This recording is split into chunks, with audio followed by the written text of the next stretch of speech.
A는 여자입니다. B는 남자입니다. 정말 한 학급밖에 없는 시골 학교에서 둘이 만나게 되었습니다.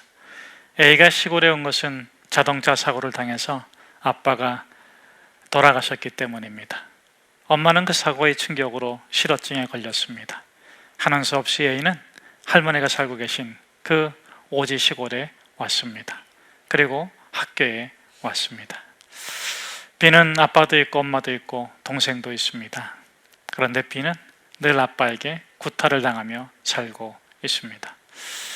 학교에서 만나자마자 B는 A를 건드렸고 군기를 잡으려고 텃세를 부렸습니다. 그렇게 옥신각신하다가 하루는 학교에 갔는데 수업 시간에 연필을 찾으려고 책상 뚜껑을 A가 열자 소스라치게 놀랐습니다.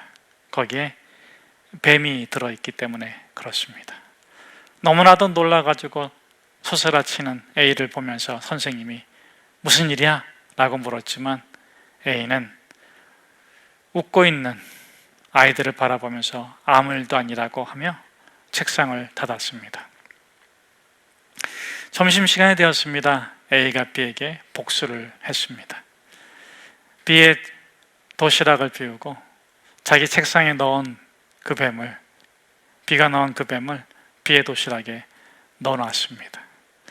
다들 도시락을 까먹으려고 도시락을 여는데 B가 너무나도 소스라치게 놀랐습니다. 거기에는 뱀이 들어있기 때문이죠. 그리고 둘이 대판 싸웠습니다. 그 일로 담임 선생님이자 학교 책임자인 선생님이 너무 화가 났고 B의 아빠와 A의 할머니가 학교로 오게 되었습니다. B의 아빠가 먼저 왔습니다. 무슨 일이냐며 다짜고짜 묻지도 않고 자기 아들을 때리기 시작했습니다. 선생님이 말렸지만 막무가내였습니다. A는 그것을 너무 놀라게 옆에서 지켜봅니다. 그렇게 정신없이 자기 아들을 때리고 있는 그 아빠를 A의 할머니가 나타나서 엄히 꾸짖자 멈췄습니다. 꾸짖음의 내용은 간단했습니다. 너희 아빠가 너를 때릴 때 내가 막아주었고 너가 굶었을 때 내가 밥을 주었다. 너는 너 아들을 때리지 않아야 되는 게 맞지 않냐? 그렇게 A는 집으로 돌아왔습니다. 그리고 할머니가 이렇게 말합니다. 너가 이해해줘라. 미워하지 마라. 너도 보았지 않니? 그 아이는 그렇게 아빠에게 미움을 받고 맞으면서 살고 있단다. 너는 어떠니?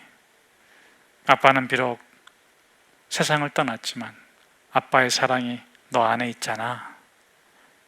A가 고개를 끄덕입니다. 할머니가 이어서 말합니다. 그 사랑을 빼앗기지 마. 너가 지켜야 될 것은 그 사랑을 지키는 거야. 너 안에 있는 사랑을 지키며 너가 살아가야 돼. 너가 이해해. 그리고 할 수 있다면 너의 사랑으로 B도 대해줘. 여러분, 사랑은 빼는 게 아닙니다. 사랑은 더하는 것도 아닙니다. 그렇다고 곱하거나 나누는 것도 아닙니다. 사랑이 빼기란 무엇입니까?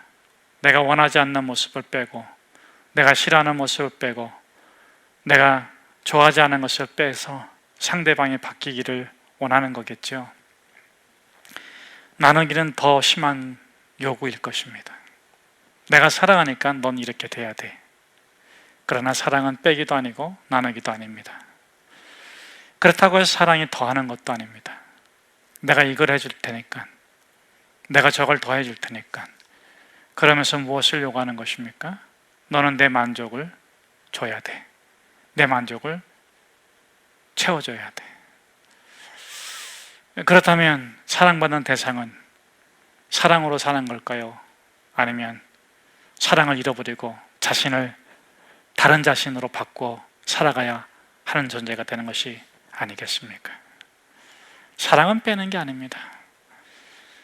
그렇다고 사랑은 더하는 것도 아닙니다. 사랑은 상대방을 다른 존재로 요구하는 것이 아닙니다. 사랑은 상대방을 있는 모습 그대로 사랑하는 것입니다. 그러기에 오늘 본문의 핵심 메시지가 드러납니다. 사랑은 공정이다. 공정이 사랑입니다. MZ세대가 요구하는 공정은 사랑해달라는 겁니다. 너희는 이렇게 들었다. 내 이웃을 사랑하고 더하는 거죠. 내 원수를 미워하라 빼는 거죠. 이웃에게 잘해주고 더해주고 곱해주고 무엇인가 자기에게 유익한 것을 원하는 욕망이지 사랑이 아니지요.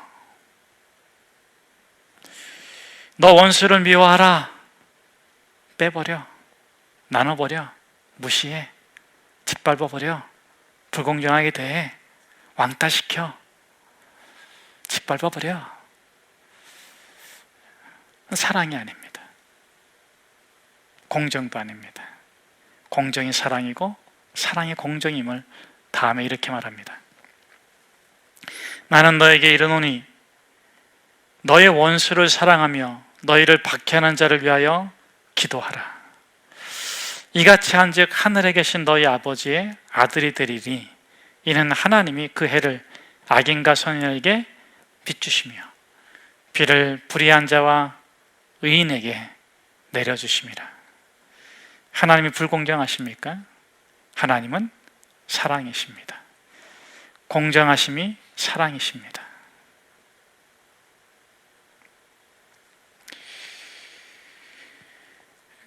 그렇다면 너희 원수를 사랑하며 너희 박해하는 자를 위하여 기도하라. 조금 있다가 조금 더 다루겠습니다. 이같이 한즉 하늘에 계신 너희 아버지의 아들이 되리니 너희가 구원받았고 영생을 얻었고 예수의 제자이고 성도라면 이제는 사랑에 속한 자, 참 감람나무로 살아갈 수 있다. 사랑했다, 미워했다, 미워했다, 사랑했다. 변덕 부리며 살지 않아도 된다. 세상은 그렇게 말합니다. 사랑의 다른 얼굴이 미움이고 미움의 다른 얼굴이 사랑이다. 왜 미워하냐? 애증이야. 사랑하니까 미워하는 거야. 그것은 이제 세상의 방법입니다. 세상의 불완전한 사랑의 정의입니다. 여러분, 하나님은 사랑이시지 미움이 없으십니다. 공정하십니다. 사랑하십니다. 노랭놀랑이 있습니다. 장 크리스토퍼라는 소설로 1915년 노벨 문학상을 탄 위대한 작가이지요. 장 크리스토퍼는 한 청년의 미숙기, 성숙기, 완성기를 그린 대하 소설입니다. 자전적 소설인데 한 사람이 어떻게 미숙과 성숙의 과정을 거쳐서 삶의 완성에 이르는가를 잘 나타내주기에 인생소설로 전 세계에 널리 알려져 있습니다. 여러분들도 한번 기회가 되시면 읽어보시면 좋겠습니다. 이렇게 위대한 작가 노랭놀랑에게 한 수식어가 항상 붙어 다닙니다.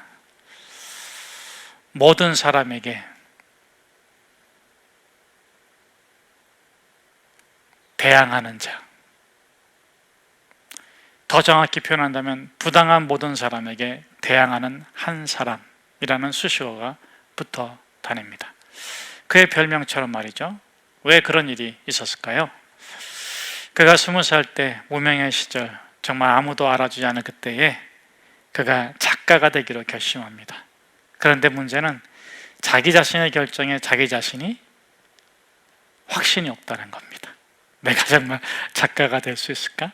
작가로 잘 살아갈 수 있을까? 내가 작가가 된다면 성공할 수 있을까? 누군가에게 조언을 구하고 싶었지만 아무리 주변을 돌아봐도 조언을 이렇게 받을 만한 사람이 없었습니다. 그래서 더 불안과 두려움 가운데 있을 때 톨스토이의 소설을 읽다가 크게 감명을 받곤 결심합니다. 편지를 보내자. 편지를 보내면서도 이 노랭놀랑은 대문호, 당시에 톨스토이는 정말 전 러시아가 알아주는 대문호인데, 그가 자기에게 답장을 해줄까는 정말 상상도 하지 않았습니다. 그런데 답장이 왔어요. 너무 놀라서 그 대문호의 겸손함에 감복해서 그 이후로 그는 자신에게 온 편지에 성실하게 답하는 삶을 살았다고 하는데요, 그 편지 중에 한 문구가 그로 작가로 결심하게 했습니다. 진정한 작가의 조건은 한 가지입니다. 인류애입니다. 사람을 사랑하는가? 사람을 사랑한다면, 인류를 사랑한다면 작가로서 충분합니다. 그 한 문장에 작가가 되기를 결단하고 위대한 작가로 재탄생하게 되었지요. 그리고 그 이후로 그는 부당한 모든 것에 대항하는 사람이 됩니다.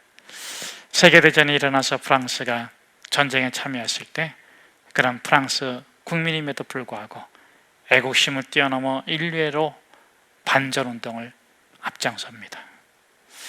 또 히틀러가 괴테상을 수상하겠다고 통제해 왔을 때 그는 독재 정부가 자신에게 주는 상을 받을 수 없다고, 자유를 탄압하는 정부가 자신에게 주는 상을 거절합니다. 그렇게 끊임없이 부당한 일을 당하는 그 사람들을 바라보면서 대신해서 정의로움을, 공정함을 외쳤기 때문에 그에게 문구가 별명처럼 따라다니는 것입니다.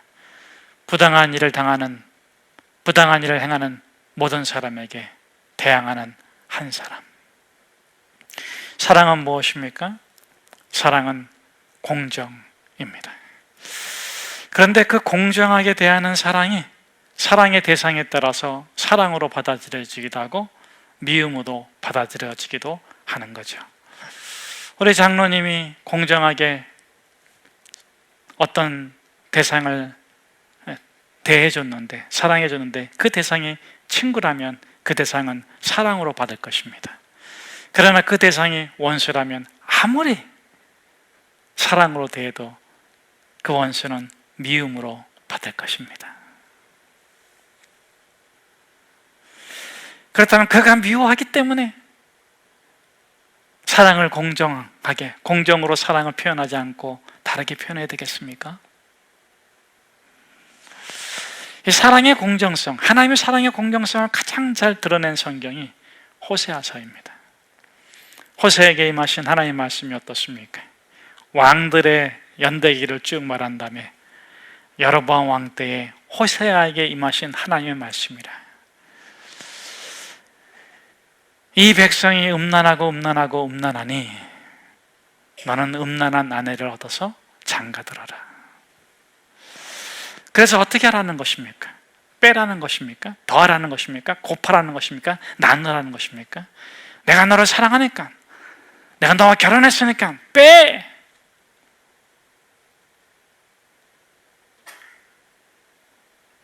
그러면 틀림없이 그럴 거예요. 뭘 빼? 이렇게. 곱해! 니나 곱해라. 여러분, 호세아가 보여주는 사랑의 공정은 무엇입니까? 공정한 사랑은 무엇입니까? 호세아가 이 고멜이 어떠하든지 말이죠, 사랑으로, 자기 안에 있는 사랑을 빼앗기지 아니하고 자기의 가치로, 자기의 공정함으로, 마태복음 7장 12절 말씀처럼 너 자신이 대접받고자 하는 대로 남을 대접하라는 그 공정함으로 대합니다. 여러분, 내 자신이 대접받고 싶은 것이 욕망이고 욕심이 있어서 가지고 다른 사람들에게, 대상에게 내가 대접받고 싶은 대로 뇌물을 주면 되겠습니까? 선물은 공정한 것이지만 뇌물은 욕심인 것입니다. 그건 사랑이라고 말하지 않습니다.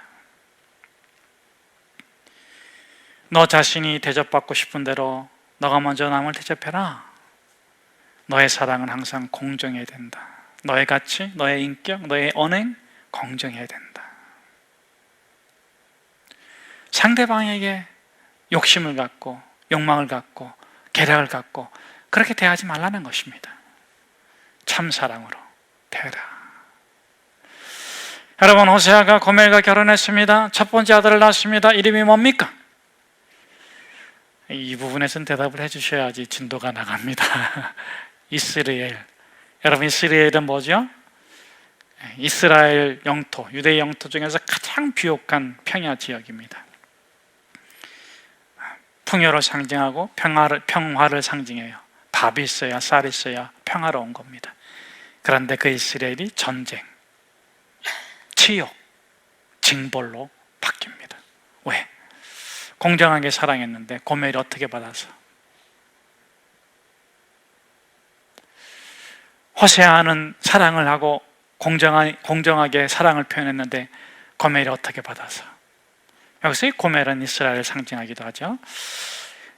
두 번째는 딸을 낳습니다. 딸의 이름이 뭡니까? 로루하마. 긍휼하심을 받지 못한다. 그럼 호세아가 고멜에게 긍휼을 안 베풀었습니까? 정말 자신의 모든 걸 다 바쳐서 긍휼을 베풀었는데 그것이 고멜에게는 로루하마가 된 것입니다. 하나님이 이스라엘을 얼마나 사랑하셨습니까? 하나님이 이스라엘을 닭이 자기 새끼 품듯이, 독수리가 자기 새끼 품듯이 애굽에서 430년을 품었고 홍해를 갈라주셨고 광야에서 40년을 품었는데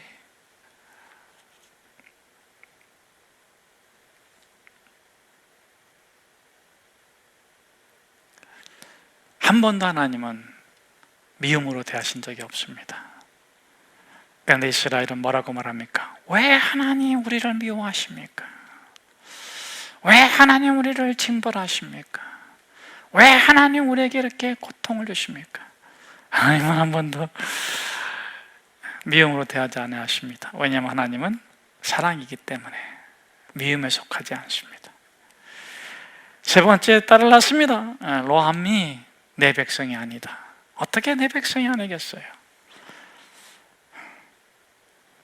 오늘날로 표현한다면 예수님께서 십자가에 죽임을 당하시고 탄생한 거듭난 백성이 이스라엘 백성이고 오늘날로 다른 말로는 성도 아니겠습니까? 어떻게 미워할 수가 있겠습니까? 아니, 미움 자체가 없습니다.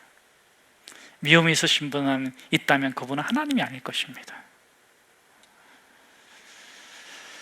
자, 하나님의 사랑이 호세아로 표현돼 가지고 대상인 이스라엘 백성들 고멜에게 표현되는데 공정이라는 걸 통해서 표현되기 때문에, 그렇기 때문에 고멜이 또다시 가서 음란한 짓을 하고 또다시 가서 음란한 짓을 하고 또다시 가서 음란한 짓을 해도 호세아는 공정하게 대해요. 너 음란한 짓하고 못된 짓 했으니까 뭐 나가 이혼해 이런 게 아니라 그럼에도 불구하고 참 사랑의 공정함을 표현해 줍니다. 다시 받아주고 다시 받아주고 다시 받아주고 다시 정말 진정한 아내로 대해주고 대해주고 대해주고. 그런데 그렇게 하면 할수록 고멜은 더 음란해지고 음란해지고 음란해지고. 자, 여러분, 이 고멜이 어떻게 바뀌어야지 이 호세아의 참사랑이 고멜에게 온전히 전달이 될까요? 그래요. 호세아가 바뀌어야 되는 게 아니고 하나님이 바뀌어야 되는 게 아니고 하나님이 인간의 요구대로 이스라엘 요구대로 해야 하시는 게 아니고 이스라엘이 거듭나야 됩니다. 그것이 가르쳐서 우리는 회개라고 합니다. 회개할 때 참감람나무에게 돌감람나무가 접붙임을 받을 때, 여러분, 돌감람나무는 그냥 돌감람나무로밖에 못 살아요. 그 돌감람나무가 참감람나무이신 예수 그리스도께 접붙임을 받을 때 더 이상 돌감람나무로서 표현하는 것이 아니라 참감람나무로서 표현될 적에 참감람나무의 진액을 받고 참감람나무의 생명을 함께 누리면서 참감람나무의 꽃을 피고 열매를 맺히는 것, 이것이 회개 이후의 삶입니다.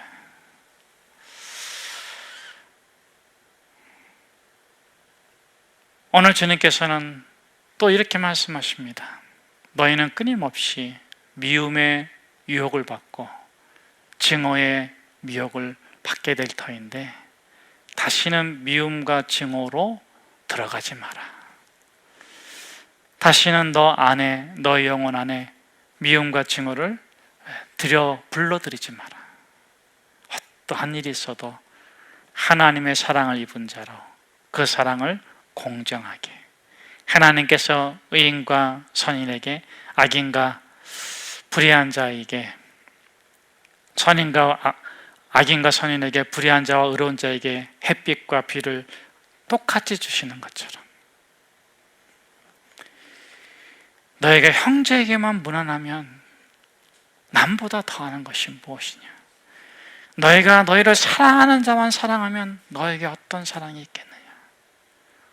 너희가 어떤 경우에도 미움을 드리지 마라. 증오를 드리지 마라. 너희 안에 있는 참 사랑으로 살아가라. 사랑이 공정해야 하는 이유입니다. 사랑이 공정하다, 세 가지 메시지가 있습니다. 첫째, 하나님이 유일하시고 절대 기준이다. 공정에는 기준이 있어야 되지 않습니까? 하나님은 한 분이시다. 하나님 외에 참신이 없다. 하나님만이 참 진리시고 참 생명이시고 하나님만이 하나님이시다. 두 번째, 공정의 기준은 무엇입니까? 너희 안에 하나님의 형상과 모양이 너의 기준이다. 여러분 안에는 하나님의 형상과 모양이 들어있어요. 그거를 자꾸 다듬고 드러내서 여러분 자신이 여러분의 참 모습으로 되어가는 것을, 예수 그리스도의 장성한 분량에까지 이르게 하는 그것을 막는 그 어떤 것과도 타협하지 마세요. 그게 게으름이든 그게 미움이든 그것이 어떤 것이든 상처이든 전쟁이든 다툼이든 어떤 것이든 여러분 안에 있는 하나님의 형상과 모양을 온전히 만들어가는, 그것을 온전히 드러내게 하는 그 일에 그것이 기준이에요. 여러분은 참 하나님의 아들이고 참 하나님의 딸이며 여러분은 가장 존귀하고 보배로운 자들이십니다. 여러분들은 그렇게 하나님 앞에 서게 될 것입니다. 세 번째 공정의 기준이 무엇이냐? 이웃에 대해서, 세상에 대해서. 여러분, 우리는 다 할 수 없어요.